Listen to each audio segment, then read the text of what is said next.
Sa bawat pusong napagod, sa bawat pag-ibig na nasaktan, sa bawat pangarap na patuloy lumalaban, maligayang pagdating sa anino ng puso.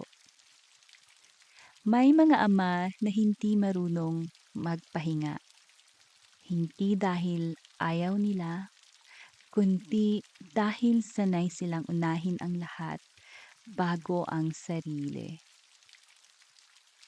Si tatay ay gumigising bago pa sumikat ang araw.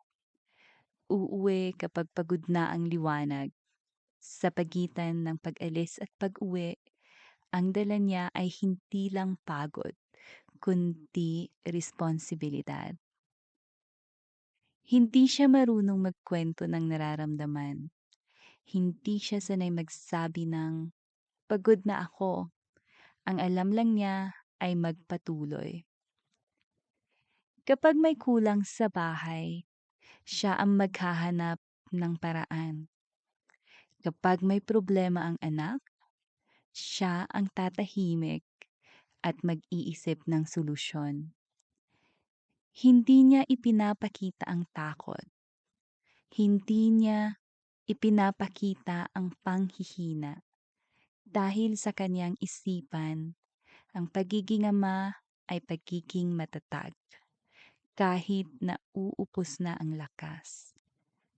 May mga gabing nakaupo siya sa gilid ng kama, nakatanaw sa dilim, iniisip kung sapat ba ang kanyang ginagawa, kung may kulang ba, kung may pagkukulang ba.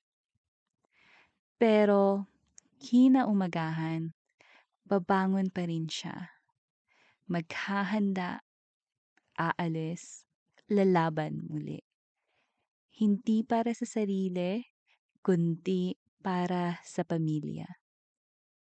At darating ang araw na ang mga anak ay lalaki. Magkakaroon ng sariling mundo, sariling laban. At doon lang nila mauunawaan kung gaano kabigat ang tahimik na pasan ng isang amang hindi kailanman humingi ng kapalit. Kung ikaw ay may tatay na patuloy na lumalaban, kahit pagod na, yakapin mo siya, pasalamatan mo siya. Dahil ang mga amang hindi marunong magpahinga ang dahilan kung bakit may mga anak na natutong mangarap. Kung may isang pusong gumaan ngayong gabi, naging sapat na ang kwentong ito. Hanggang sa muli, dito sa Anino ng Puso.